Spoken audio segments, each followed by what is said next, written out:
할머니, 제가 특별히 챙겨왔어요. 더럽게 왜 자꾸 내 주변을 얼쩡거려? 젊은 여의사가 제 손등을 명품 구두 굽으로 사정없이 짓밟았습니다. 60대 여인은 바닥에 엎드린 채 뼈가 으스러지는 통증보다 더 시린 배신감을 삼켜야 했습니다. 성심병원에서 일하는 청소부 최 씨. 그녀는 오늘도 새벽부터 락스 냄새 진동하는 화장실 앞에 섰습니다. 하지만 이 평범해 보이는 청소부에게는 누구도 상상하지 못할 비밀이 숨겨져 있었습니다. 본격적인 이야기를 시작하기 전에 시청자 여러분께 묻고 싶습니다. 지금 이 이야기를 듣고 계신 분은 몇 살 누구이며 무엇을 하면서 듣고 계신가요? 구독과 댓글로 여러분의 소중한 인생 이야기를 짧게나마 들려주세요. 새벽 5시 병원 로비는 정적과 차가운 대리석 냉기로 가득했습니다. 최 씨는 거친 숨을 몰아쉬며 바닥에 얼룩을 닦아냈습니다. 68세의 나이에 무릎을 굽히고 바닥을 기는 일은 육체적으로 가혹한 형벌이었습니다. 하지만 그녀는 멈출 수 없었습니다. 무언가 중요한 이유가 있었기 때문입니다. 최 씨의 시야에 멈춰선 것은 병원에서 소문난 외과 레지던트의 약혼녀 서희경이었습니다. 구두 소리가 고요한 복도를 울리며 다가왔습니다. 마치 누군가의 심장을 찌르는 듯한 소리였습니다. 소리만으로도 그 걸음걸이의 주인이 얼마나 오만하고 기고만장한지 알 수 있었습니다. 그녀는 최 씨가 방금 닦아낸 깨끗한 바닥에 들고 있던 커피를 일부러 쏟았습니다. 검은 액체가 대리석 위로 보기 싫게 번져나갔습니다. 거기 아줌마, 일을 어떻게 하는 거야? 여기 물기가 그대로 있잖아. 나 넘어져서 다치면 당신이 책임질 거야? 최 씨는 고개를 들지 않았습니다. 대신 젖은 손으로 걸레를 꽉 쥐었습니다. 죄송합니다. 얼른 다시 닦겠습니다. 죄송하면 다야? 이래서 나이 먹은 노인네들은 안 된다니까. 손발도 느리고 눈도 침침하고 병원 품격 떨어지게 이런 사람을 왜 쓰는지 모르겠네. 이경은 비웃음을 흘리며 최 씨의 손등을 명품 구두 굽으로 툭 치고 지나갔습니다. 아니, 정확히는 짓눌렀습니다. 최 씨의 얇은 피부 위로 날카로운 통증이 파고들었습니다. 붉게 긁힌 상처에서 핏방울이 배어 나왔지만 최 씨는 신음조차 내지 않았습니다. 이경은 아무 일도 없었다는 듯 가운을 휘날리며 엘리베이터로 향했습니다. 최 씨는 그 뒷모습을 보며 생각했습니다. 사람을 고치는 의사가 사람을 짓밟는 법부터 배웠구나. 이 수모는 시작에 불과했습니다. 그녀는 욱신거리는 손등을 가슴에 품고 다시 걸레를 잡았습니다. 최 씨는 더 깊은 어둠 속으로 스스로 걸어 들어갔습니다. 최 씨의 손등에 맺힌 핏방울은 단순한 상처가 아니라 다가올 심판의 인장이었습니다. 해가 밝아오자 병원은 거대한 생명체처럼 요동치기 시작했습니다. 최 씨는 낡은 이름표를 달고 병동 구석구석을 누볐습니다. 레지던트 한진우는 외과 치프로 눈코 뜰 새 없이 바빴습니다. 그는 바로 곁에서 쓰레기통을 비우는 이 청소부가 누구인지 상상조차 하지 못했습니다. 최 씨는 병동 휴게실에서 이경과 진우가 나누는 대화를 지켜보았습니다. 이경의 얼굴에는 새벽의 그 표독스러움은 흔적조차 없었습니다. 그녀는 환자들에게 간식을 나눠주며 수줍게 웃고 있었습니다. 할머니, 이거 드시고 기운 내세요. 제가 특별히 집에서 챙겨온 거니까요. 입맛 없으셔도 꼭 드셔야 해요. 아이고 서 선생님은 마음씨도 예쁘네. 우리 손주 며느리 삼고 싶어. 어쩌면 이렇게 고울까. 이경은 진우의 손을 살며시 잡으며 행복한 표정을 지었습니다. 진우는 그런 이경을 보며 세상 모든 것을 가진 듯한 미소를 보냈습니다. 진우의 눈에는 이경이 그저 하늘에서 내려온 천사로만 보였던 것입니다. 이경 씨는 참 대단하세요. 밤새 수술하고도 저렇게 환자들 챙기는 거 보면 제가 다 존경스럽습니다. 부모님이 자랑스러워하시겠어요. 아니에요, 진우 씨. 제가 좋아서 하는 일인걸요. 저희 부모님도 항상 남을 위해 살라고 가르치셨거든요. 가진 게 많을수록 더 베풀어야 한다면서요. 최 씨는 복도 건너편에서 쓰레기 봉투를 묶으며 그 광경을 보았습니다. 가슴이 타들어가는 것 같았습니다. 불과 몇 시간 전 자신을 노인네라 부르며 구두굽으로 손등을 짓이기던 여자가 맞는지 의심스러울 정도였습니다. 진우가 잠시 응급콜을 받고 자리를 비우자 이경의 미소는 순식간에 차가운 무표정으로 변했습니다. 그녀는 최 씨가 정리하던 휠체어를 거칠게 밀어내며 쏘아붙였습니다. 아줌마! 여기서 뭐해? 냄새나게 왜 자꾸 내 주변을 얼쩡거려? 저리 안 가? 휠체어가 복도 중앙에 있어서 환자분들 통행에 방해될까봐 옮기는 중이었습니다. 핑계대지 말고 저쪽 구석에나 처박혀 있어. 한 번만 더 내 눈에 띄어서 내 기분 망치면 당장 용역업체에 전화해서 잘라버릴 줄 알아. 당신 같은 사람 하나 갈아치우는 건 내 말 한마디면 끝이니까. 최 씨는 말없이 발길을 돌렸습니다. 그때 같은 미화원 동료인 박 여사가 다가와 명숙의 떨리는 소매를 잡았습니다. 박 여사는 이 병원에서 10년을 일한 베테랑이었지만 그녀 역시 이경 앞에서는 고개를 숙여야 했습니다. 최 씨, 조심하세요. 저 서 선생님 아주 독종이에요.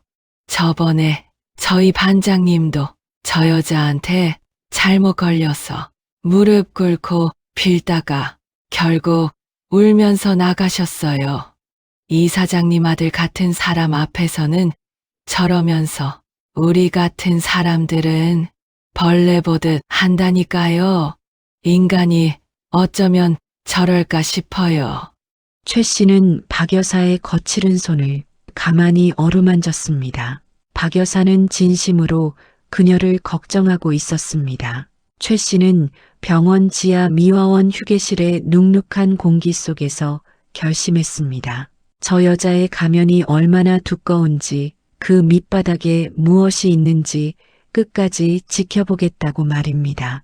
침묵은 길었지만 최 씨의 눈빛은 그 어느 때보다 날카롭게 빛나고 있었습니다. 점심시간 최 씨는 박 여사와 함께 비상구 계단 구석에 자리를 잡았습니다. 병원 식당은 의사들과 보호자들로 붐볐고 미화원들에게 허락된 자리는 어디에도 없었습니다. 최 씨는 집에서 싸온 낡은 보온 도시락을 열었습니다. 식은 밥에 멸치볶음 그리고 시큼하게 익은 김치 냄새가 좁은 계단실에 퍼졌습니다. 최 씨, 미안해요. 제가 오늘 반찬이 좀 부실하네요. 이거 계란말이 하나 드세요. 힘들 땐 단백질이 최고예요. 이거 먹고 기운 내야 오후 청소도 하지요. 박 여사가 내민 소박한 반찬에 최 씨는 가슴이 뭉클해졌습니다. 하지만 그 소박한 행복은 오래가지 않았습니다. 아, 진짜 미치겠네. 여기서 이게 무슨 냄새야? 토할 것 같아. 이경이 코를 부여잡고 계단을 내려오다 비명을 지르듯 소리쳤습니다. 그녀의 뒤에는 레지던트 후배들이 따르고 있었습니다. 서 선생님, 죄송합니다. 오늘 비가 와서 밖에서 먹을 수가 없어서요. 금방 치우겠습니다. 박 여사가 당황하며 도시락을 닫으려 했지만 이경은 그보다 빨랐습니다. 이경은 최 씨의 손에 들려있던 도시락통을 거칠게 발로 찼습니다. 쨍그랑 소리와 함께 스테인레스 도시락통이 계단 아래로 굴러떨어졌습니다. 최 씨의 낡은 운동화 위로 식은 밥알과 김치 국물이 범벅이 되었습니다. 죄송하면 다야. 여기가 당신들 안방이야. 이 구질구질한 김치 냄새 때문에 내 가운에 냄새 배면 당신들이 책임질 거야. 당장 안 치워. 더러워서 정말. 이경은 그것도 모자라 최 씨의 발밑에 흩어진 밥알들을 명품 구두발로 짓밟았습니다. 으깨지는 밥알들 위로 이경의 서늘한 조소가 쏟아졌습니다. 이런 거나 먹으면서 사니까 평생 남 뒤처리나 하면서 사는 거야. 주제 파악 좀 하고 살아. 응. 이 더러운 것들 당장 다 치우고 소독제 뿌려놔. 나 안 그러면 오늘 당장 짐 싸게 할 줄 알아. 내 눈에 띄는 것 자체가 공해니까. 이경은 신경질적으로 가온을 털며 사라졌습니다. 최 씨는 계단에 흩어진 밥알을 하나하나 손으로 줍기 시작했습니다. 박 여사가 울먹이며 옆에서 최 씨의 손을 도왔습니다. 최 씨는 울지 않았습니다. 대신 입술을 피가 나도록 꽉 깨물었습니다. 이 밥알들은 누군가의 소중한 생명이고 누군가의 정직한 노동의 결과였습니다. 최 씨는 자신의 무릎에 묻은 김치 국물을 닦아내지 않았습니다. 당일 오후 3시 최 씨는 퇴근 후 남대문 시장으로 향했습니다. 손에 쥔 쪽지에 적힌 주소를 따라 비린내 나는 골목 깊숙이 들어갔습니다. 낡은 좌판 앞에 허리 굽은 노파가 앉아 생선을 손질하고 있었습니다. 할머니, 고등어 2마리만 주세요. 예, 우리 딸이 대학 병원 의사인데 이런 거 먹어야 머리가 잘 돌아간다고 하더라고요. 우리 딸 얼마나 대단한지 알아요? 노파의 손은 소금기에 절여 터지고 갈라져 있었습니다. 딸 자랑을 하는 그 목소리는 자랑스러웠지만 눈빛 깊은 곳에는 그리움과 외로움이 서려 있었습니다. 할머니, 딸이 보고 싶지 않으세요? 최 씨의 물음에 노파는 생선을 다듬던 손을 멈췄습니다. 잠시 침묵이 흐른 뒤 그녀는 떨리는 목소리로 말했습니다. 보고 싶지 어떻게 안 보고 싶겠어요. 근데 제가 가면 우리 딸 앞길 막을까봐 저는 비린내 나는 사람이거든요. 우리 딸은 저처럼 냄새 나는 사람하고는 어울리지 않는 귀한 사람이에요. 저는 그냥 여기서 이렇게 사는 게 편해요. 노파의 목소리가 끝에 가서는 떨렸습니다. 최 씨는 노파의 거친 손에 돈을 쥐어주며 물었습니다. 할머니, 따님이 명절에도 안 오나요? 안 와요. 바쁘대요. 그래도 괜찮아요. 우리 딸만 잘 살면 돼요. 저는 그거면 충분해요. 최 씨는 시장을 빠져나오며 핸드폰을 꺼내 이경의 SNS를 열었습니다. 호화로운 레스토랑, 명품 가방, 해외여행 사진들이 가득했습니다. 한 장의 사진에는 이렇게 적혀 있었습니다. 부모님 덕분에 이렇게 행복합니다. 감사해요. 저녁, 최 씨는 창밖의 도시를 내려다보며 서 있었습니다. 손에는 오늘 주운 밥알이 묻은 손수건이 쥐어져 있었습니다. 그녀는 낡은 서랍에서 봉투 하나를 꺼냈습니다. 그 안에는 이경 어머니의 사진과 시장 주소가 들어 있었습니다. 최 씨는 핸드폰을 꺼내 누군가에게 문자를 보냈습니다. 그녀의 눈빛은 차가웠지만 그 안에는 깊은 슬픔도 함께 서려 있었습니다. 저 아이는 자신을 키운 어머니를 짓밟았어. 그리고 남의 어머니까지 짓밟았지. 이제 그 대가를 치러야 할 시간이야. 최 씨는 혼잣말로 중얼거렸습니다. 그날 밤 최 씨는 오랜만에 낡은 가방에서 오래된 사진 한 장을 꺼내 보았습니다. 젊은 시절 의사 가운을 입은 한 남자와 함께 찍은 사진이었습니다. 사진 뒷면에는 희미한 글씨가 적혀 있었습니다. 의사의 첫 번째 사명은 사람을 보는 것. 최 씨는 사진을 가슴에 품었습니다. 가슴은 여전히 뛰고 있었습니다. 여전히 살아 있었습니다. 그리고 아직 해야 할 일이 남아 있었습니다. 밤은 깊어갔고 최 씨의 결심은 더욱 단단해졌습니다. 폭풍 같은 심판의 날이 다가오고 있었습니다. 진우는 요즘 들어 자꾸만 복도에서 마주치는 청소부 아주머니가 눈에 밟혔습니다. 마스크로 얼굴을 가리고 모자를 푹 눌렀었지만 그 가녀린 체구와 단호한 눈빛, 그리고 무엇보다 걸레를 쥐는 그 익숙한 손길이 누군가를 몹시 닮았기 때문입니다. 어느 날 밤 긴 수술을 마치고 피곤해 절어 나오던 진우는 복도 끝에서 대걸레질을 하던 최 씨와 정면으로 마주쳤습니다. 어르신, 이 늦은 시간까지 아직 안 가셨어요? 이건 젊은 사람들도 힘든 일인데 몸 상하세요. 진우가 다가와 최 씨의 대걸레를 대신 잡으려 했습니다. 최 씨는 가슴이 철렁 내려앉았습니다. 그녀는 급히 고개를 숙이고 대답했습니다. 아닙니다, 선생님. 제가 해야 할 일인걸요. 어서 가서 쉬세요. 의사 선생님이 건강해야 환자들도 낫지요. 손등이 왜 이렇게 부으셨어요? 긁힌 상처도 깊으신데 가만히 계셔보세요. 제가 소독이라도 해드려야 할 것 같아요. 이대로 두면 덧나요. 진우가 최 씨의 손을 잡아채 확인하려 했습니다. 최 씨의 손등에는 이경의 구두 굽에 찍혔던 상처가 시퍼런 멍과 함께 딱지 앉아 있었습니다. 진우는 그 손을 보며 가슴 한구석이 찌릿했습니다. 어릴 적 열이 펄펄 끓을 때 자신의 이마를 밤새 짚어주던 어머니의 손길이 떠올랐기 때문입니다. 그때 이경이 다가왔습니다. 진우 씨, 여기서 뭐 하시는 거예요? 이경 씨, 이 어르신 손등 상처가 너무 깊어서요. 내가 소독이라도 해드려야 할 것 같아서요. 진우 씨, 마음은 알겠지만 선생님은 곧 큰 수술 들어가셔야 하잖아요. 외과 의사에게 손 위생이 얼마나 중요한지 잊으셨어요? 혹시라도 감염 문제 생기면 환자분들은 어떡해요? 그래도 사람이 다쳤는데 어떻게 그냥 가요? 아주머니, 저희 진우 씨가 의욕이 앞서서 실례했네요. 이런 건 간호스테이션에 말씀하시면 연고랑 다 챙겨드릴 거예요. 저희는 수술 때문에 급해서요.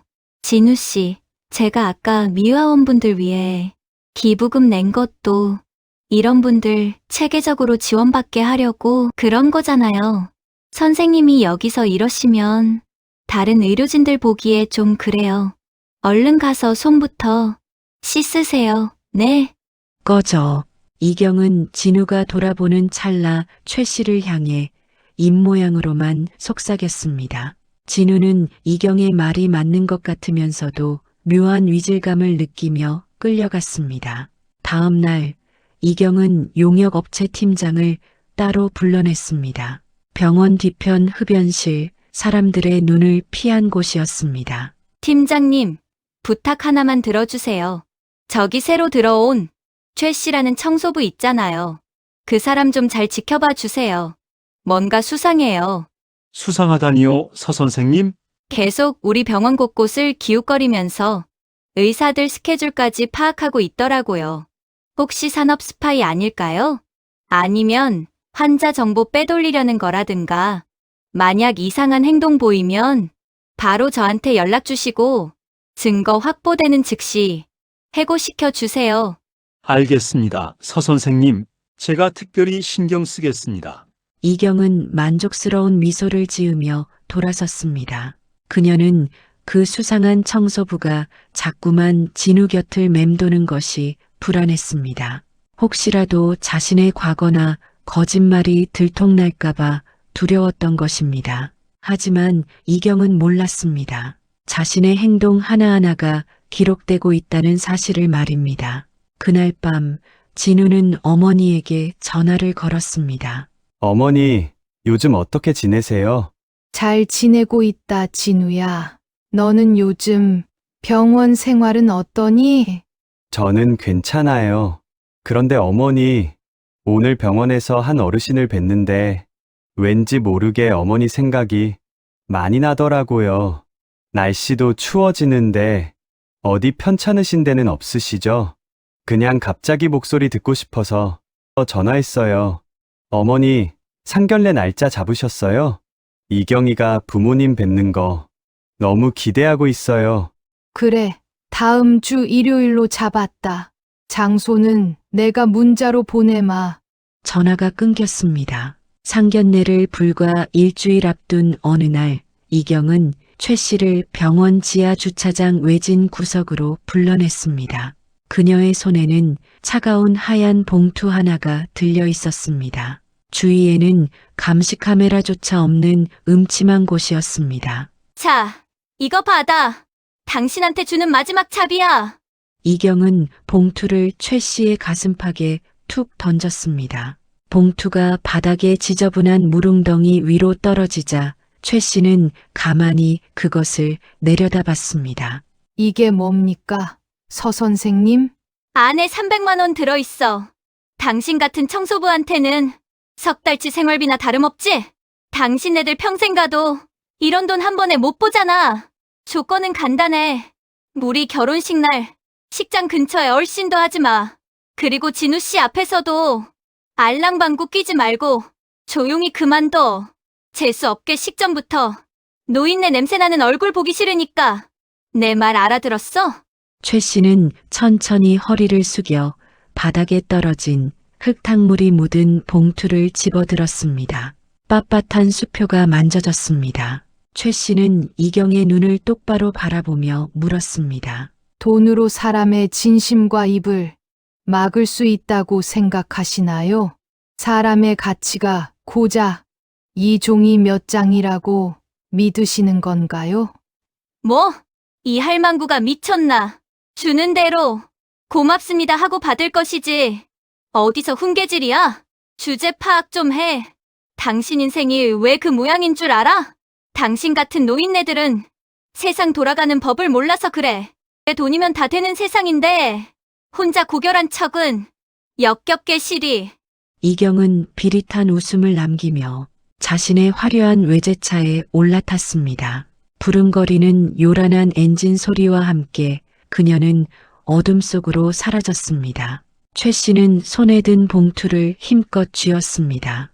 인생에서 가장 모욕적이고도 비참한 돈이었습니다. 저녁 최 씨는 집으로 돌아와 도시를 내려다보며 서 있었습니다. 손에는 오늘 이경에게서 받은 돈 봉투가 쥐어져 있었습니다. 최 씨는 일주일 동안 입었던 땀 냄새와 락스 냄새 찌든 청소복을 바라보았습니다.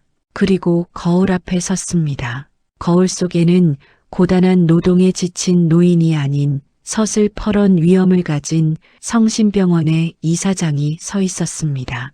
비서가 조심스럽게 다가와 물었습니다. 이사장님, 이제 그만하시고 돌아오시죠. 상견례는 어쩌시겠습니까?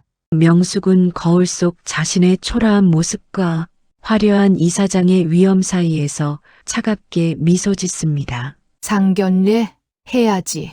내가 직접 준비한 특별한 손님과 함께 말이야. 명숙의 눈빛은 그 어느 때보다 차갑게 빛나고 있었습니다. 진실의 시간이 코앞으로 다가왔고 그 결과는 누구도 상상하지 못할 만큼 처절할 것이었습니다.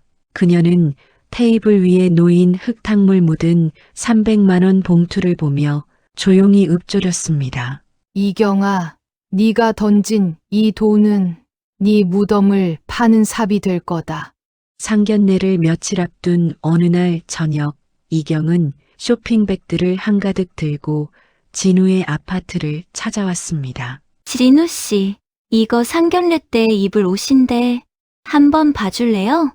이사장님께 완벽하게 보여야 하니까 백화점 VIP 라운지에서 특별히 코디 받은 거예요. 얼른 입어보고 올게요. 이경이 상기된 얼굴로 옷을 들고 안방으로 들어간 사이 진우는 거실 테이블 위에 어지럽게 놓인 쇼핑백들을 정리하려다 실수로 그 옆에 있던 이경의 가방을 건드리고 말았습니다. 가방이 바닥으로 쓰러지며 내용물이 쏟아졌고 그 틈에서 유독 낡고 구겨진 편지 한 장이 진우의 눈에 들어왔습니다.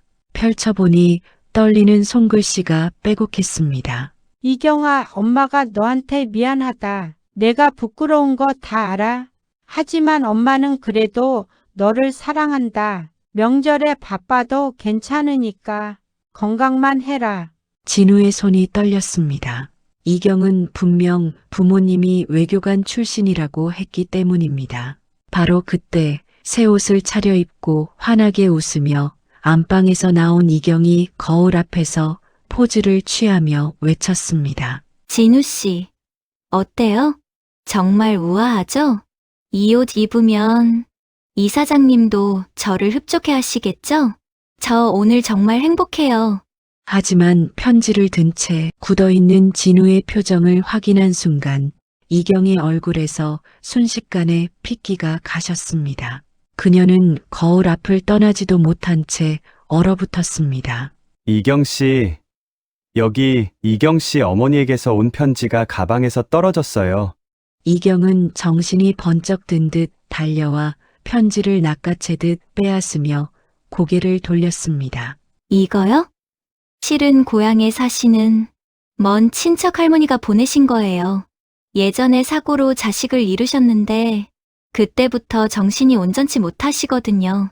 제가 어릴 때 자기 딸이랑 좀 닮았다고 예뻐해 주셨는데 그 뒤로 저를 진짜 딸로 착각하고 계세요. 친척 할머니가 이경 씨를 딸이라고 부르신다고요? 네, 매번 이렇게 부끄럽다, 미안하다 하면서 횡설수설 편지를 보내시는데 저 정말 이 할머니 때문에 병원에서도 몇 번이나 곤혹스러웠어요. 진우 씨한테까지 걱정 끼치기 싫어서 숨겼던 거예요. 진우는 고개를 끄덕였습니다. 다음 날 이경은 자신의 아파트에서 가짜 부모 역할을 맡은 배우들과 마지막 리허설을 하고 있었습니다. 아버지, 내일 절대 긴장하시면 안 돼요. 우리 아버지는 전직 외교관 출신이에요. 품위 있고 교양 있게 행동하셔야 해요. 알았어, 이경 씨. 걱정 마. 우리 프로야. 어머니는 우아하고 따뜻한 이미지로 부탁드려요. 자애로운 어머니 역할이요. 그리고 절대로 제 어릴 적 이야기는 하지 마세요. 제가 준비한 대본대로만 하세요. 가짜 어머니 역할의 배우가 고개를 끄덕였습니다. 리허설이 끝나고 두 배우가 떠난 후 이경은 거울 앞에 섰습니다. 거울 속 자신의 얼굴은 완벽한 화장으로 가려져 있었지만 그 눈동자 깊은 곳에는 불안과 공포가 서려 있었습니다. 내일만 넘기면 돼. 내일만 넘기면 나는 성심병원 후계자의 아내가 돼. 그럼 더 이상 아무도 나를 무시하지 못해. 이경은 스스로에게 주문을 걸 듯 중얼거렸습니다. 밤은 깊어갔고 서울의 하늘에는 먹구름이 몰려들고 있었습니다. 폭풍 전야의 고요함이었습니다. 일요일 오후 1시 신라호텔 다이너스티 홀. 화려한 샹들리에 아래 둥근 테이블이 놓여 있었고 고급스러운 중식 코스 요리가 준비되어 있었습니다. 이경은 가짜 부모와 함께 먼저 도착해 완벽한 자세로 앉아 있었습니다. 그녀는 최고급 명품 드레스를 입고 우아한 귀부인처럼 차를 마시고 있었습니다. 이경아, 긴장하지 마. 오늘은 네 인생에서 가장 중요한 날이야. 가짜 아버지가 다정하게 말했습니다. 이경은 고개를 끄덕이며 입꼬리를 올렸습니다. 하지만 그녀의 손은 찻잔을 쥔 채 미세하게 떨리고 있었습니다. 진우는 정장을 차려입고 어머니가 늦어지는 것을 걱정하며 계속 문을 살폈습니다. 진우 씨, 이사장님 성격이 원래 꼼꼼하시다고 하셨잖아요. 조금 늦으셔도 이해해요. 저 오늘 정말 떨려요. 잘 보여야 할 텐데. 이경이 진우의 손을 잡으며 천사처럼 웃었습니다. 바로 그때 묵직한 문이 열리고 기품 있는 한복 차림의 여인이 들어섰습니다. 이경은 예의 바르게 일어나 허리를 90도로 숙이며 인사했습니다. 안녕하십니까, 이사장님. 성심병원 펠로우 서희경입니다. 만나 뵙게 되어 정말 영광입니다. 진우도 얼른 일어나 인사했습니다. 어머니, 그 순간 이경의 얼굴이 하얗게 굳었습니다. 청록색 비단 한복을 입은 그 여인은 다름 아닌 지난 2주간 자신이 짓밟고 모욕했던 바로 그 청소부 최 씨였습니다. 명숙은 대답 대신 이경의 앞에 서서 가만히 그녀를 내려다봤습니다. 그리고 품 안에서 흙탕물이 말라붙은 낡은 돈 봉투 하나를 꺼내 테이블 한복판에 탁 소리가 나게 올려놓았습니다. 이거 서 선생이 나한테 준 거 아니냐? 석 달치 생활비라며 네 주위에 얼씬도 하지 말라고 던져준 그 300만 원 말이다. 순간 이경의 얼굴에서 핏기가 싹 가셨습니다. 그녀의 눈동자가 사정없이 흔들리며 초점을 잃었습니다. 진우는 영문을 모르겠다는 듯 봉투와 어머니를 번갈아 보며 물었습니다. 어머니, 그게 무슨 말씀이세요? 이경이가 어머니한테 돈을 주다니요? 그럴 리가 없잖아요. 명숙은 차분하지만 서늘한 목소리로 방안을 압도하며 말을 이어갔습니다. 진우야, 네 천사에겐 두 개의 얼굴이 있더구나. 하나는 너에게 보여준 것, 다른 하나는 청소부가 본 것. 이 돈은 그 두 번째 얼굴의 값이다. 뭐라고요? 진우는 충격에 얼어붙었습니다. 이경은 부들부들 떨며 변명을 시작했습니다. 아니에요, 진우 씨. 저는 정말 몰랐어요. 정말 그냥 청소부 아주머니인 줄 알았다고요. 이사장님일 줄은 꿈에도 몰랐어요. 청소부 아주머니인 걸 몰랐으면 죄가 안 되나? 명숙의 목소리가 차갑게 방안을 울렸습니다. 청소부 아주머니라면 그렇게 짓밟아도 된다고 누가 가르쳤더냐? 사람의 귀함을 직위로 나누라고 누가 가르쳤어? 내 뒤에 앉아 있는 이 가짜 부모들이 그렇게 가르쳤어?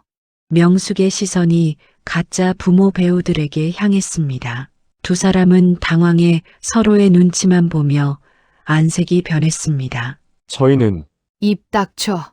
회당 200만 원씩 받고 부모 역할 연기하러 온 배우들 주제에 당장 나가. 명숙의 일갈에 두 배우는 황급히 자리에서 일어나 도망치듯 방을 빠져나갔습니다. 진우는 완전히 얼어붙어 이경을 바라봤습니다.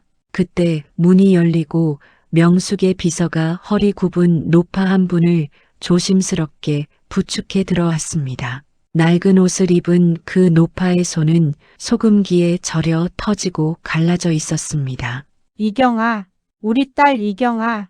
노파의 떨리는 목소리가 방안을 울렸습니다. 이경은 고개를 들어 그 노파를 보는 순간 세상이 무너지는 것을 느꼈습니다. 엄마, 내가 결혼한다고 엄마를 상견례에 불러주다니 정말 기쁘구나. 노파는 딸에게 다가가려 했지만 이경은 뒤로 물러서며 고개를 저었습니다. 진우는 그 광경을 보며 모든 것을 깨달았습니다. 이경이 말했던 모든 것이 거짓이었다는 것을, 그리고 그녀가 친어머니조차 부끄러워하며 외면해왔다는 것을 말입니다. 이경은 무릎을 꿇고 명숙의 치맛자락을 붙잡으며 울부짖었습니다. 이사장님, 제발, 제가 잘못했어요. 한 번만, 딱 한 번만 용서해 주세요. 저 진우 씨 정말 사랑해요. 제발요. 너는 진우를 사랑한 게 아니라 성심병원 후계자의 자리를 사랑한 거지. 명숙은 이경의 손을 차갑게 뿌리쳤습니다. 진정으로 사람을 사랑할 줄 아는 자는 가장 낮은 곳에 있는 사람을 함부로 대하지 않는다. 네가 밟은 건 내 손등이 아니라 네 스스로의 양심이었다. 그리고 무엇보다 저 어머니의 마음이었다. 명숙은 떨리는 노파를 부축해 의자에 앉혔습니다. 노파는 멀리서 딸을 바라보며 눈물만 흘렸습니다. 이경은 바닥에 주저앉아 흐느꼈습니다. 그녀가 쌓아 올린 모든 거짓의 성이 한순간에 무너지는 순간이었습니다. 명숙은 비서가 가져온 서류 한 장을 이경 앞에 내밀며 차갑게 덧붙였습니다. 이건 단순한 해고로 끝날 일이 아니야. 네가 가짜 부모를 내세워 우리 집안을 기망하고 이사장의 신체에 위해를 가한 사실은 사기죄와 폭행죄로 법정에 서기에 충분하지. 네 행동 하나하나 용역 팀장과 모의한 내용까지 이미 다 기록되어 있다. 네가 짓밟은 사람들의 눈물을 닦아내지 않는 한 너는 다시는 흰 가운을 입을 수 없어. 선택해. 범죄자로 남을 건지 아니면 바닥부터 다시 시작할 건지. 이경은 절망 속에 명숙이 내민 인성 재교육 명령서를 움켜쥐었습니다. 서이경, 너는 오늘부로 병원 펠로우직에서 해임이다. 하지만 네가 진짜 의사가 되고 싶다면 6개월 동안 네가 무시했던 박 여사님 밑에서 바닥을 닦아라. 네가 짓밟았던 그 밥 한 그릇의 무게를, 그 땀방울의 고귀한 가치를 몸으로 직접 깨닫는다면 그때 다시 의사 면허를 들고 나를 찾아와라. 그때까지 너는 내 병원 근처에도 의사로 서지 못할 것이다. 이경은 고개를 들었습니다. 눈물범벅이 된 얼굴로 모든 것을 체념한 듯 보였습니다. 명숙은 이경을 향해 말했습니다. 그리고 이경아, 네 어머니께 용서를 구해라. 사람은 누구나 다시 시작할 수 있다. 하지만 그 시작은 진실에서 출발해야 한다. 한 달 뒤 성심병원 복도에는 화장기 없는 수척한 얼굴로 묵묵히 걸레질을 하는 한 여자가 있었습니다. 바로 이경이었습니다. 하얀 가운 대신 땀 냄새 배어나는 청소복을 입은 그녀의 손은 하루가 다르게 거칠어갔습니다. 어느 날 오후 이경은 병실 청소를 하던 중 환자가 쏟은 오물을 치우다 그만 바닥에 주저앉고 말았습니다. 내가 왜 여기서 이러고 있어야 해? 그때 박 여사가 다가와 아무 말 없이 이경의 손에서 걸레를 가져갔습니다. 이경 씨 힘들지? 나도 처음엔 그랬어. 근데 말이야, 우리가 이 바닥을 닦아야 환자들이 깨끗한 곳에서 병이 낫는 거야. 의사만 사람 살리는 게 아니더라고. 바닥을 닦다 보면 마음의 때도 닦이는 법이니까. 자신이 짓밟았던 사람에게서 들은 예상치 못한 위로. 이경은 거칠고 갈라진 자신의 손을 내려다보며 남대문 시장에서 생선을 만지던 어머니의 손을 떠올렸습니다. 석 달이 지났을 때 이경은 박 여사와 함께 점심을 먹으며 처음으로 자신의 이야기를 털어놓았습니다. 박 여사님, 저 사실은 제 어머니가 시장에서 생선 장사를 하세요. 제가 너무 부끄러워서 평생 외면하고 살았어요. 명품 가방 사느라 어머니한테 용돈 한 번을 안 드렸어요. 저는 정말 못된 딸이에요. 박 여사는 이경의 손을 꽉 잡았습니다. 이경 씨, 깨달은 게 어디예요? 지금부터라도 바르게 살면 되는 거예요. 부모님 마음은 자식이 잘 되는 거, 그것뿐이에요. 그날 밤 이경은 오랜만에 어머니가 계신 시장을 찾아갔습니다. 낡은 좌판 앞에 여전히 홀로 앉아 생선을 다듬고 계신 어머니. 이경은 그 앞에 무릎을 꿇었습니다. 엄마 저 왔어요. 불효녀가 이제라도 찾아왔어요. 이경아, 우리 딸. 모녀는 비린내 나는 시장 한 구석에서 울음을 터뜨렸습니다. 그 눈물은 오래된 상처를 씻어내는 빗물이었습니다. 6달이 지났을 때 이경은 명숙의 이사장실 문을 두드렸습니다. 그녀의 손에는 청소 6개월 인증서와 함께 정성스럽게 쓴 반성문이 들려 있었습니다. 이사장님, 서희경입니다. 6개월 과정을 마쳤습니다. 명숙은 서류를 받아 천천히 읽었습니다. 그리고 창밖을 보며 물었습니다. 이경아, 이제 의사가 무엇인지 알겠니? 예, 이사장님. 의사는 병을 고치는 사람이 아니라 사람을 보는 사람입니다. 환자의 아픔뿐 아니라 그 삶의 무게까지 어루만지는 사람입니다.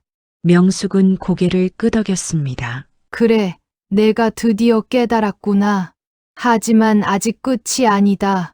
앞으로 1년간 지방 무료 진료소에서 봉사해라. 그곳에서 정말 어려운 사람들을 만나고 그들의 아픔을 나눠라. 그리고 1년 뒤 다시 나를 찾아와라. 이경은 눈물을 흘리며 깊이 고개를 숙였습니다. 감사합니다. 이사장님, 제게 기회를 주셔서 감사합니다. 1년 후 이경은 다시 명숙을 찾아왔습니다. 그녀의 얼굴에는 더 이상 오만함이 없었습니다. 대신 깊은 온기와 겸손함이 자리 잡고 있었습니다. 명숙은 이경에게 성심병원 복직 허가서를 건넸습니다. 이경아, 이제 진짜 의사로 살아라. 하지만 절대 잊지 마라. 내가 밟았던 그 바발 하나하나가 누군가의 생명이었다는 것을 말이다. 명심하겠습니다. 이사장님. 이경이 방을 나가자 진우가 조용히 들어왔습니다. 그는 어머니의 손을 잡으며 말했습니다. 어머니, 감사합니다. 제 눈을 뜨게 해주셔서요. 명숙은 아들의 성장한 모습에 뿌듯한 미소를 지었습니다. 창밖으로는 따뜻한 봄볕이 쏟아지고 있었습니다. 짓밟혔던 찬밥 한 그릇이 한 사람의 영혼을 구원하는 긴 여정이 그렇게 마무리되었습니다. 명숙은 창밖을 보며 세상을 향해 조용히 말했습니다. 인생은 결국 돌고 도는 법입니다. 남을 대접하는 만큼 내가 대접받고 남을 아프게 한 만큼 내가 아픈 법이지요. 하지만 깨달음은 언제나 늦지 않습니다. 진심으로 참회한다면 사람은 언제든 다시 시작할 수 있습니다. 인생의 가장 큰 수술은 바로 사람의 마음을 고치는 일이었습니다. 명숙은 그것을 해냈습니다.